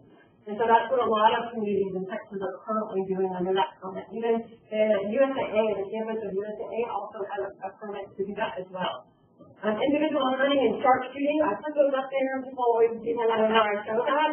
But this has been used successfully to manage urban deer populations in other states. For some reason, Texas has not been wanting to get on board with this. I'm sure it's just a risk factor, right? I was working with a golf course that was interested in doing an organized archery hunt for urban deer management here in San Antonio, and they had it all, organized out, and it was great. And the city shut it down because it's discharging a firearm, and then failure would be considered under that option. So, unfortunately, that's not an option for many of our cities that we have in Texas, but it is used very successfully in some of these other states. Okay, let's talk about feral hogs. We can get through the rest of this. I got a lot more to do. So feral hogs, as you guys know, we've talked about this before. They're not native to the states, so we encourage removal of feral hogs in urban and rural areas. And so feral hogs were once just an urban issue or a rural issue, but they've now become an urban issue. And so we've seen them tear up golf courses, cemeteries. This is damage that was done in just one time. Probably from what we call a founder group. So it's usually 2 to 3 females and all their little babies, right?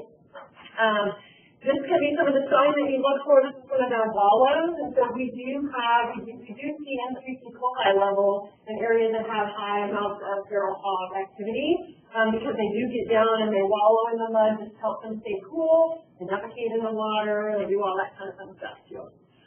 This is what their stool looks like. So usually you're going to see the rooting behavior, and so, their noses are perfectly round discs, right? And so they use that to root up the lawn, and they're not doing it to be destructive, they're doing it because they're eating all the grub worms and all the bugs and the roots and all that stuff that are in the soil. And so that's what that rooting activity is going to be. Probably more like that.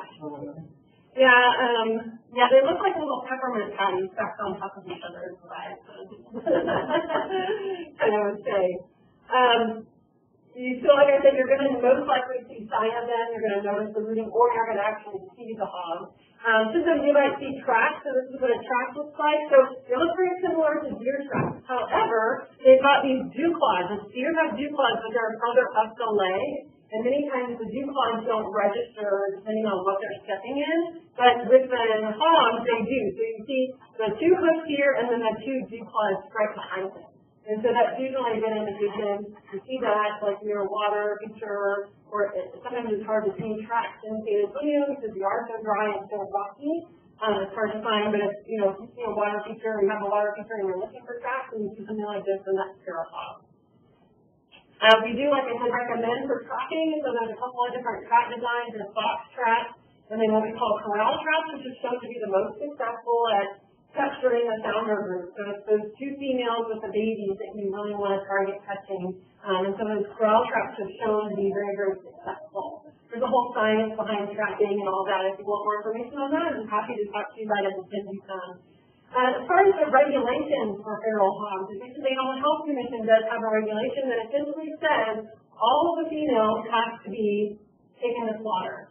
So they can be taken to an approved facility, like if the trip is too long or too far, for holding, but eventually they have to go to the processing plant. They cannot be relocated anywhere.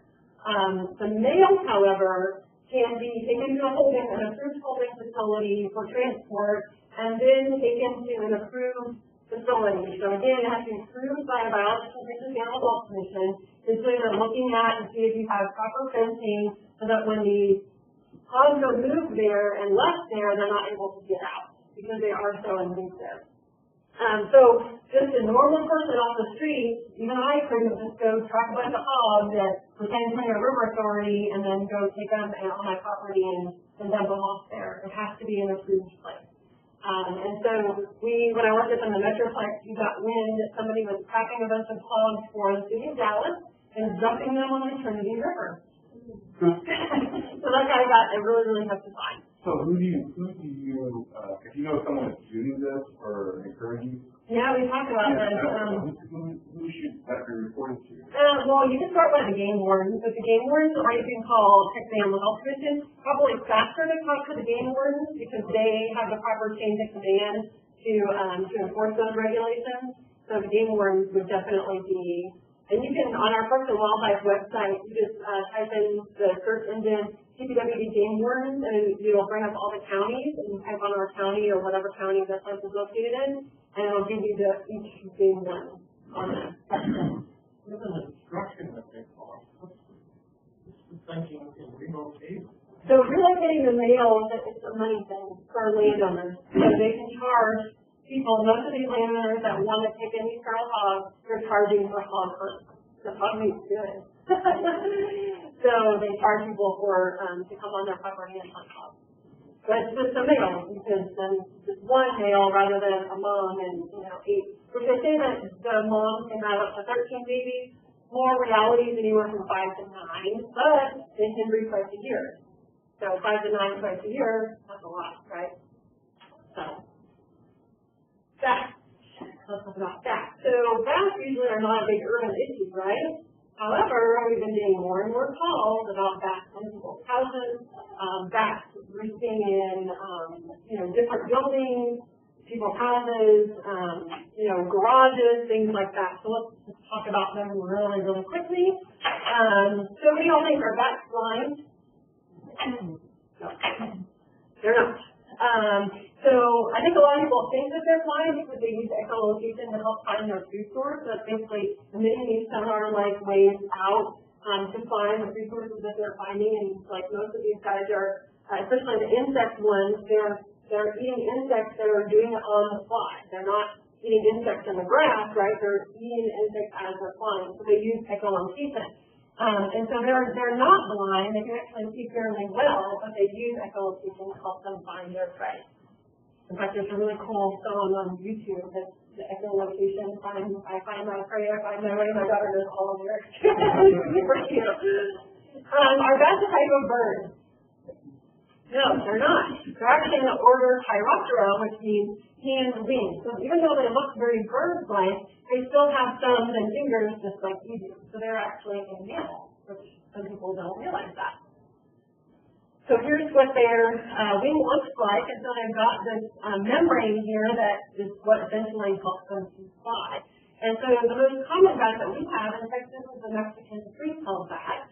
And so for the free-tailed bat, this membrane actually gets cut off about right there. And hence leaving the tail free of the membrane, which is why they're called free-tailed bats. So there's lots of this, this is the ones that we just talked about. They're blind, bats are going to get entangled in my hair. All bats are vampire bats. We don't have any vampire bats that live in Texas and not even in the United States. There are only 3 species of bats that are actual true vampire bats. And they don't actually suck the blood. They essentially bite their prey, usually on a leg or on a neck, and they have anticoagulant in their saliva, and they actually are licking up the blood as the blood is dripping out from the teeth or a little hole from their teeth. And so they don't actually bite on and hold on and suck like all the movies do. They just do a little bite, it's like a little scratch, and then they just lap up a little bit of blood. It's like less than a teaspoon that they're actually consuming. And bats are flying rats or birds, and as we all know, that they're not even really birds, but they are actually mammals. So why do they get such a bad name? Well, I think because of all these horror movies and all these scary things, and the fact that where do you find bats? Usually in abandoned houses or abandoned mines or caves or things that are maybe a little scary to people, the unknown, right? And so I think it's all just based on that as well as a lack of knowledge. So there's over 1,100 kinds of bats worldwide, which is amazing. There's a variety from fish-eating bats to insect-eating bats to fruit-eating bats to all. There's a bunch of different types of bats out there, and they occur everywhere. So just in the United States alone, we have 47 species, and in San Antonio, we actually can see 12 species in San Antonio. So Texas, we have about 34 species, which is really diverse. Compared to 47 of those species just, nationwide. And so 12 of those species you can see right here in San Antonio, the most common being the Mexican free-tailed bat. So where do bats live? They live in caves. They live in cliff crevices also. They live in trees. You can see them in trees. They're like palm trees. When the fronds fold down and they're starting to die, we encourage people to only trim those during certain times of year because they are utilized by the bats usually through October.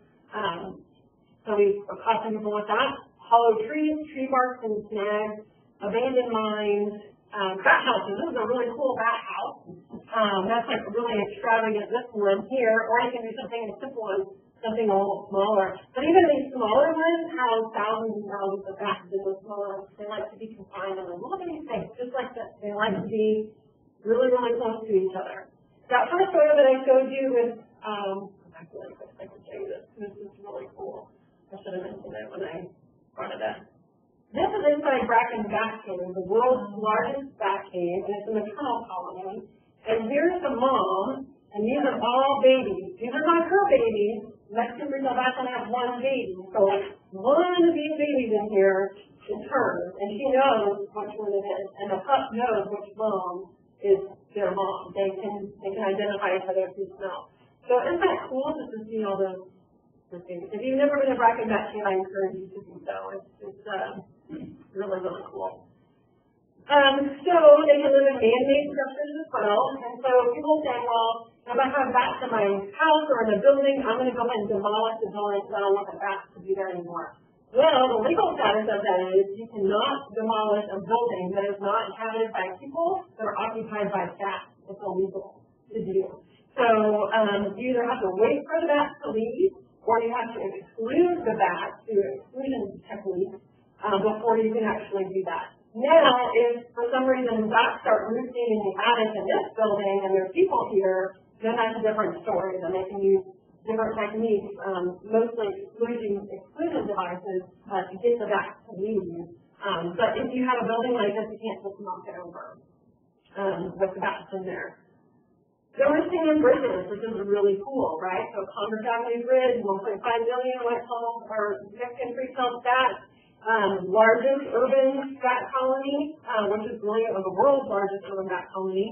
And then now we're finding more and more populations of these bats popping up in bridges. So coming up here in August, the second Tuesday in August, we have our Bat Loco event, the San Antonio River Authority and DPI and Parks and Wildlife. And it's down at Camden and Newell Street. And we have about 50,000 Mexican free-tailed bachelor colonies that come out of the I-35 bridge right there by the Cold Brewery.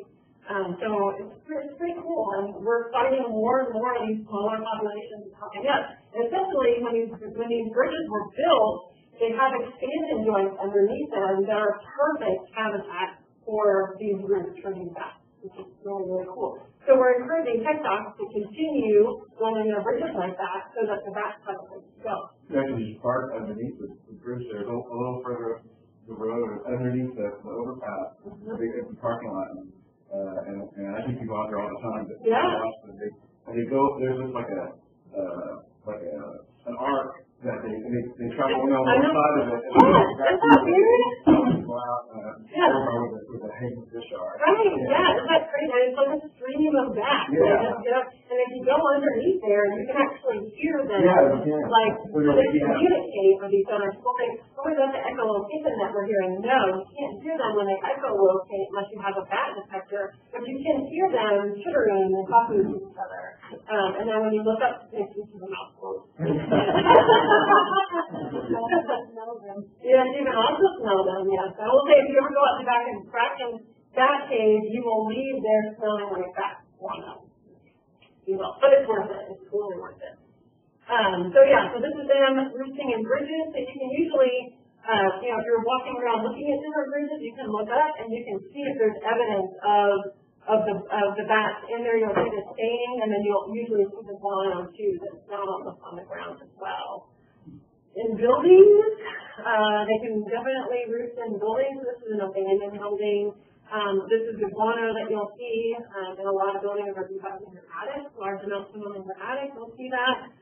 There's some really great with these little shingles, Santa Fe style shingles. There's a cool video on YouTube of somebody that opens one of these, like they crack it and they pull it back, and then all these gaps just blood out. Because all these are little gaps in here. And can you think about how warm this is? And the bats love that.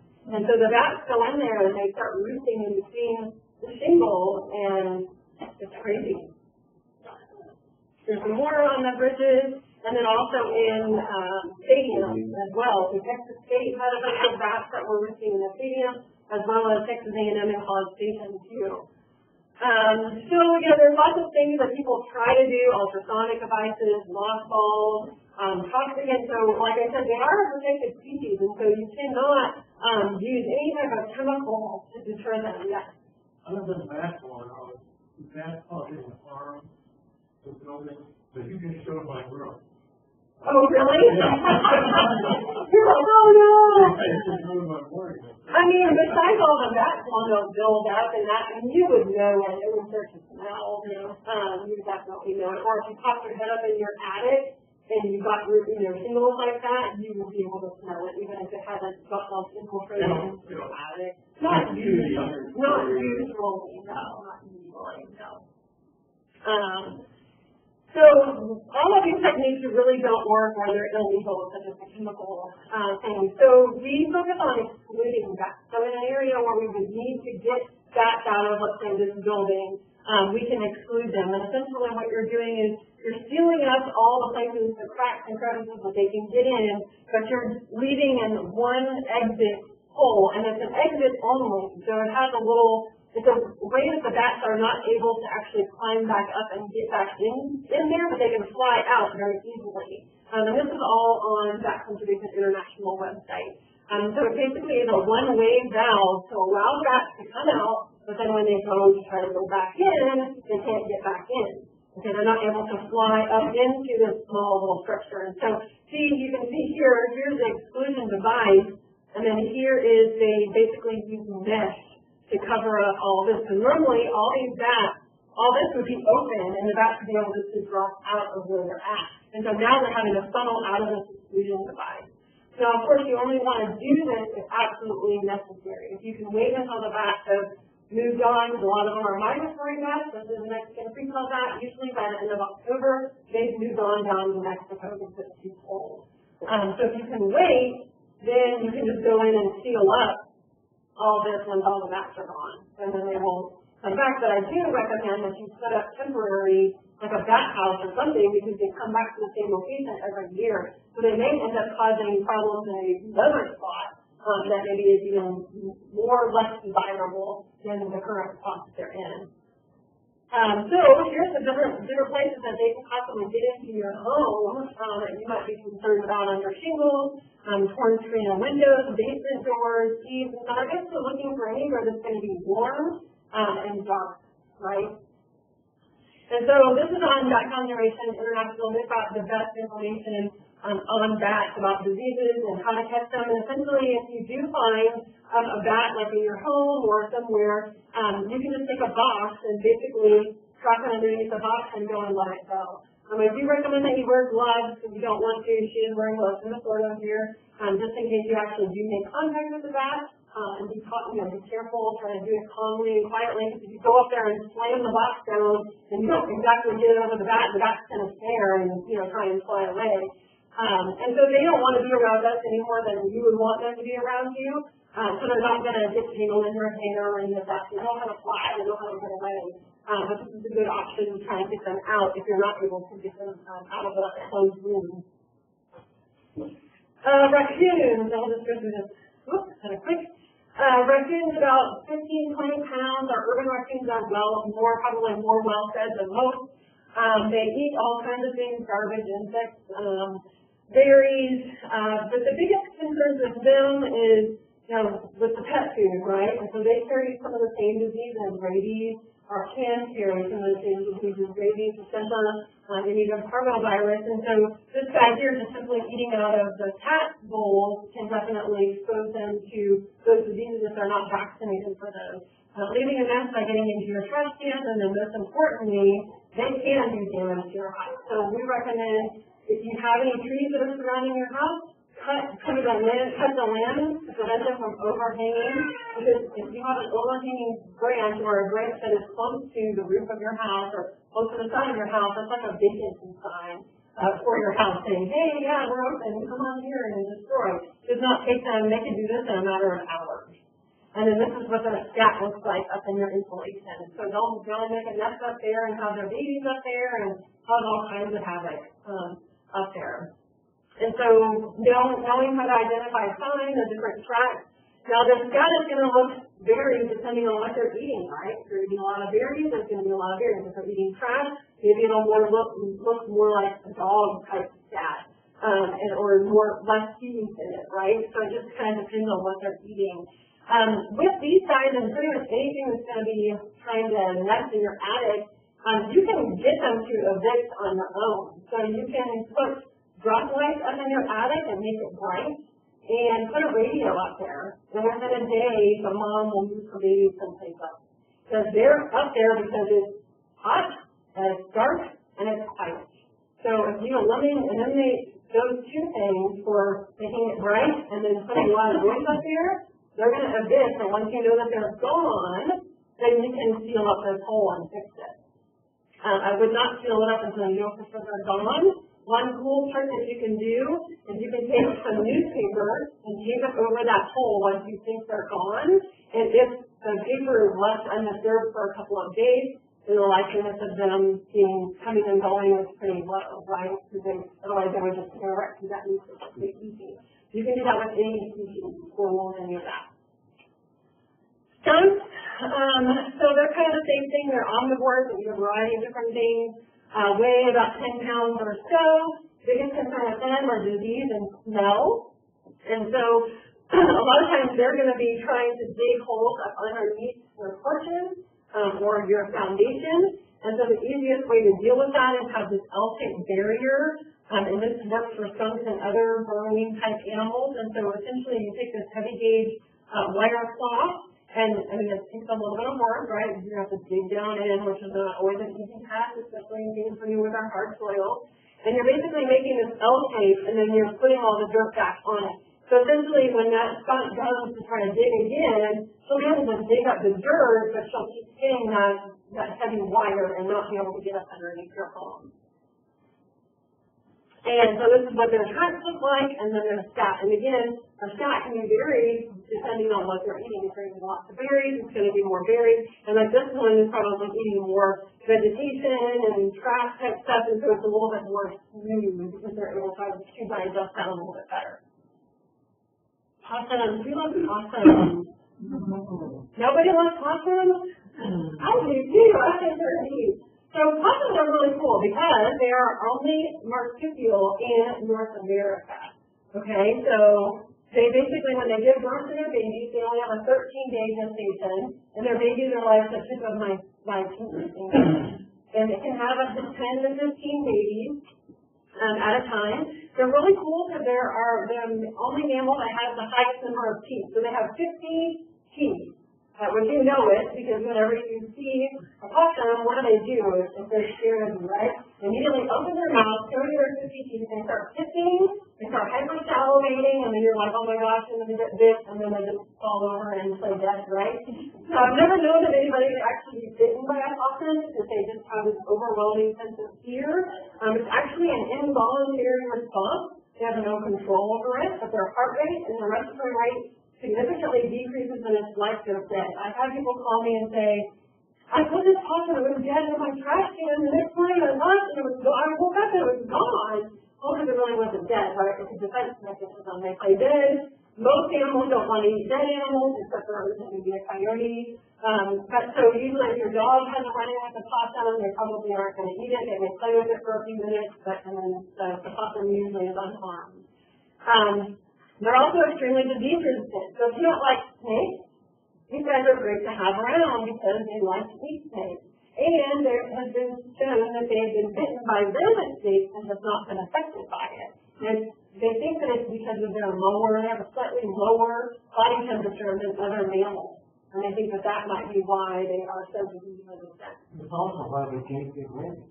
Right, and so there's only been 1 or 2 cases of rabies, but that was spiked directly to the head from rabid animals. So yeah, you're right. So what are some of the issues here? So this is a mom with all her babies. So like I said, they're marsupial, right? So their babies develop in their house, and as they get bigger, then they start crawling all over her. And sometimes you'll see this mom, doesn't look like she's like struggling, like, oh, I can't help it, with all these babies. And they're just holding on for dear life. So sometimes we'll get calls of people that have found baby puppets. She has like, 5 or 10 babies hanging on her back, and if one falls off, she doesn't know, and nothing can catch up to her. And so sometimes people will find baby puppets. The general rule of thumb is that the tip of their nose and the base of their tail is at least as wide as your palm, as big as your palm, without your fingers, just the palm of your hand, and they're usually going to be okay on their own. If they're smaller than that, or if they're like little teeny, tiny little babies, then they probably need to go to a rehabber. Sitting in the trash, again, eating the pet food, and then here's a mom that's made a home in there for her babies and someone's attic. So they don't always do the same type of damage as like rats do. This is what their tracks look like, and then their stats too. And again, stats can be varied based on what they're eating. So sometimes it's hard. Armadillos. We get lots of calls about people getting upset because armadillos are tearing up their yards, tearing up their gardens. I don't know how many of you knew this, but I didn't know this until I was doing this presentation a number of years ago. But they're actually great swimmers. And that the only one that can actually roll up into a ball is the three-banded armadillo. Not all armadillos can roll up into a ball. And so basically their outer shell is a form of protection, right? So when they get scared, they roll up into a ball. And they can jump up to 3 feet in the air, which is a cool thing, except when they jump 3 feet into the air and they get hit by someone's car, right? Having problems with armadillos is because they're going after your grubworms in the soil and all the other bugs in the soil. So if you can get rid of your grubworms, you're going to get rid of your armadillo problem. So there's a number of things out there that are chemical-based, which you can use. And I encourage people to use what we call beneficial nematodes. And some of the nurseries are carrying them out, and you can order them online. And they're just basically a natural way to get rid of the grubworms, which will in turn get rid of your issues with the armadillos. Oh, okay, so that can work. Really? Well, I've had lots of people have success with them. Oh, who knows? Yeah, I mean, maybe it just depends. Yes. Beneficial nematodes also even get rid of fire ants over a period of a year or so. Oh, I don't know that. Well, so maybe if it doesn't solve our armadillo problem, it'll solve fire ant problem. So this is what some of the damage looks like of an armadillo, and essentially they're just sticking their perfectly little cone nose into your soil and trying to get after those grubworms. So this is what their stat and what their tracks look like as well. And then snakes. So people call our office just seeing snakes is simply a nuisance thing for them. We talked about snakes the last time, and I'm not a huge fan of snakes, but understand that their role is important in the ecosystem, that everything's interconnected, right? And there's all kinds of different ways you can identify venomous snakes versus non-venomous snakes, and the shape of their head and the shape of their eyes and all this. I don't want to get that close. So usually, if you can find photos like these online, which there's tons of them out there, lots of great resources, and you can identify them from afar, you're going to be able to identify whether or not. And there's only these 4, the copperheads, cottonmouth, rattlesnakes, and the coral snakes. Those are the only 4 types of venomous snakes that we have in these states, so, or in this area. And so, as long as you know how to identify those, anything else that you see that's not that is not going to be a venomous snake, and probably going to be fine. Most snake bites occur when people are trying to kill or mess with a snake. Okay, so it's not going to be gardening and the snake's going to come up from behind you and bite you in the butt, right? That's not going to happen. So make sure that if you're out on a trail or something like that, make sure you wear tall boots, make sure you wear proper equipment just in case if you're having a problem through brush. You could very well startle for a rattlesnake or something like that, or if you're out in water, Sometimes some of the water moccasins can be around there too, and around water and around the riparian area. So if you're doing any work in those areas, just be very cautious, right? So I have to tell you, when I left here last week after the presentation, got a call from my boss, and he says, Jessica, I need you to go, like, what are you doing right now? And I said, well, I just got done with the presentation, I'm fixing to go to lunch, and then I'm going to go ahead to the office. He said, I need you to go out to this call. And I'm like, okay, what is it? And he's like, this truck overturned on 34th State. And I was just quiet. And he goes, hello? And I'm like, you're kidding, right? And as he's telling me this, I'm like, pull the phone right from my ear, put it on speakerphone, and I'm Googling it. Because I know he's joking with me, right? I'm like, you probably listened in on the WebEx or something, you know, I'm talking about things. No, it was for real. So, luckily, by the time I got out there, they had already recovered all but 2 stinks, so I just was out there for moral support.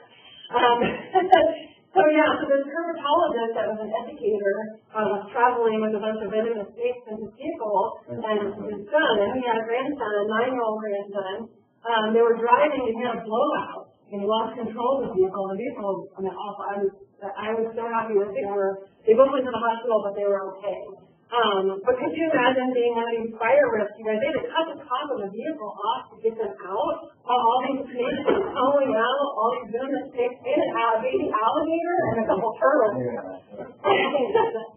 Yeah, baby alligator. So I thought I'd share that with you. So I had to go through that first. Yeah, and so yes, they were native. So that's what I was questioning too. Like, oh my gosh, it's going to be like cobras or pit vipers or something. But no, yeah, they were native snakes. So I share that with you. He has a little fucking stage. Oh, he does? Yeah, we do off a lot of his instructional equipment. Right. Yeah, I mean, everything was it was awful. Birds. So we get lots of calls about birds. Mainly, I found a baby bird. I found a bird out of its nest or a nest on the floor. Generally, most times if the bird looks like this, it needs to be re-nested. But if it looks like this and it's hopping around on the ground, that's what we call fledgling. So they usually spend about 2 weeks on the ground, hopping around, learning how to fly. Okay? We're starting to run out of time, so I'm going to try to go through this quickly. Birds nest in a lot of different places. So we get lots of calls about, there's a bird nest on my front porch here. I want to get rid of it. Well, once there's an egg in the nest, they're legally protected by the Migratory Bird Act. Okay? So legally, you cannot do anything with those birds unless you have a special permit through the Fish and Wildlife Service. So let's talk a little bit about the migratory birds. We get a lot of migratory birds that come through the state during the central flyway for that. And so the Migratory Bird Act protects basically all birds, with the exception of house sparrows, European starlings, and pigeons. Even raccoons are technically protected under the Migratory Bird Act. However, you can get depredation permits fairly easy. With some cities and things like that, they can use some wildlife service, and they were able to use a depredation permit to deal with those guys if there are too many of them, like in the downtown area. So this was a rookery site that I worked with up in the DFW area. I think I've told you guys about this before. These are all nests here, and so this was egret and heron rookery. And so basically, it's about 6 or 7 different species, all nesting at different times, starting from late February, early March maybe, going all the way to October. And once one bird, that first bird, usually it's the gray egrets that come in first, once that one bird comes in and lays an egg, an entire footprint of that rookery is protected.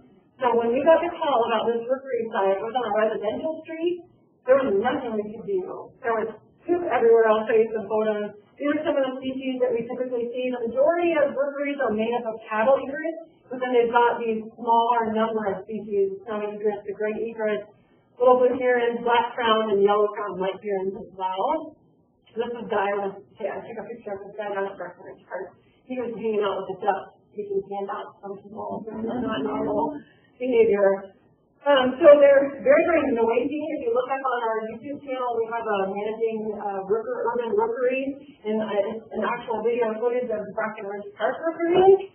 Property damage, and they just do destruction to all the vegetation because of the amount of people material. All that white stuff, this is where the rookery was. This is a neighborhood, on the street. That pond that was regularly stocked with fish. That's why they chose this site. So the first year they saw a few birds. Second year they saw maybe 50 or so birds, and then the third year they saw over 1,000 birds. So it happens that quickly. And they usually will use the same nursery within 5 to 10 years. So we're running out of time, so just show you some of these photos here. Dead fish because they're regurgitating fish.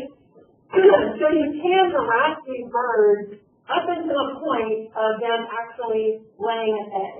So if they're building nests, you can knock the nest down to your heart's content up until the time of them laying an actual egg. When the egg is laid, then they're all protected. You can use sterile balloons and mylar tape, but again, to help harass them, you want to make sure that you stop those scare tactics once they have laid an egg. So this is before and after habitat modification. So this is what we did on the streets to deter the birds the following year, because they're looking for that heavy canopy.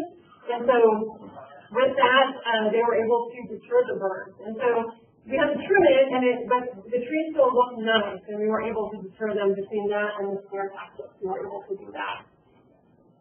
So basically, just to wrap up, the traditional use of wildlife management is not really sustainable in an urban area, right? Because usually in a rural area, if you have problems with wildlife, you just shoot them, right? Or you trap them and remove them. But not really a sustainable option and possibly dangerous in urban environments. So we want to encourage people to be proactive rather than reactive, right?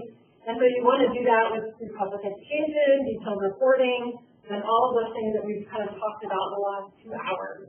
There's lots of different options out there. I told you about the coyotes getting over fences. This is the coyote roller. And so essentially they try to get on that and it rolls, and it basically makes it where they can't. I don't know how well it would work on a chain link fence, so they can have to hold on to that. But maybe on a privacy fence it would. This is the one that I was telling you about that you put your bird feeder on, and it senses the weight of a squirrel or more than a bird, and it spins them around and goes flying off. This one is activated by motion. You hook it up to your water hose, and you can use this to protect a garden or something, and it sprays out a burst of water. However, these animals are smart, so you have to move these things around. And you'll see them, and they'll go under the sensor, or they'll go behind the mechanism. And so you have to be very, very cautious with that. Same with this one sprays out compressed air. So these are all the different ways that animals can get in your home. So just be cautious of that. And like I said, something as simple as just a limb over your house and a vacancy sign saying, hey, come on in here, we're open for business, right? Let me just tell you real quick about this. This is from Massachusetts, the MSPCA. They've got a really cool interactive website where you can identify problems. So you click wherever you're having an issue. So let's say I click addict. And it tells you the typical animals that you might have problems in your attic. So you click on whichever one you think it is. It tells you about some of their health concerns and the background information, and then gives you some solutions. So it's a really cool interactive tool that you can utilize. It's the Massachusetts Humane Society, a form of Humane Society. That's the Massachusetts Society for the Prevention of Cruelty to Animals. So it's kind of like the ASPCA. So it's a really cool interactive website. And then, of course, our Parks and Wildlife, we have a YouTube channel that has a lot of really great things on there that talk about, here's how to install a bluebird box nest. Bird watching base. What do you do if you find a baby bird or a nest falling out of a tree? That one's a really good one. What do you do if you find an abandoned pond? So there's all these different tips for wildlife biologists. And then we have our Facebook page. Make sure you like our Facebook page. Any of the big events that we do, we advertise, or any of the different news articles that are happening, like with the zebra mussels that were just recently found in the lake and Travis Lake. We, featured and did some stories on that on our Facebook page. That's a good way to stay connected with the different wildlife resources that are going on within San Antonio and surrounding areas. Sorry we kind of ran this back to those last few species, but I hope you guys learned a little something today about urban wildlife, and hopefully it answered some of your questions. Yes. I've heard that the squirrels are actually rats. Okay. Are they related to rats? No. No, but they give me a question. They are, right? Absolutely. And schools are a difficult one because they're just everywhere.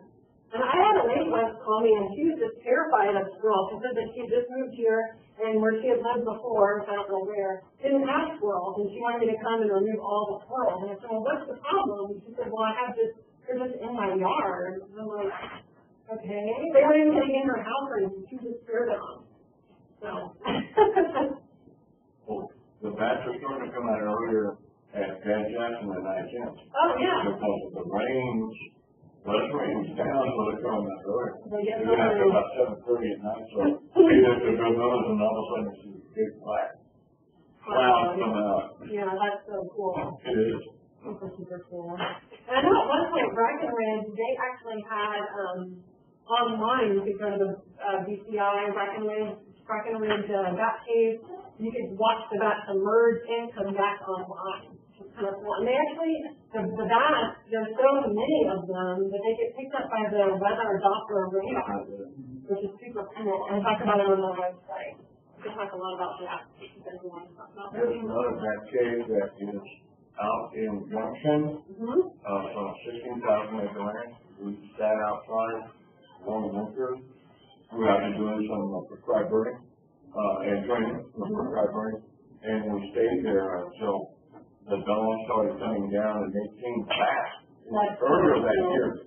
And then when they were coming in, it was like, we ducked. They came down off the mountain. This cut was as big as this one. And then it just dropped in. The cave is huge. But I could not believe that all of those bats came out and shoot down on top of it. Like everybody Junction, it's massive on the one man. Yeah, I think they just revamped our Parks and Wildlife bat watching website, and so it lists all the locations in Texas that of like larger caves and things like that you can go and watch that. I don't have heard that. Yeah. Yeah, there's a lot of them that are just literally, an hour away from here, 2 hours away.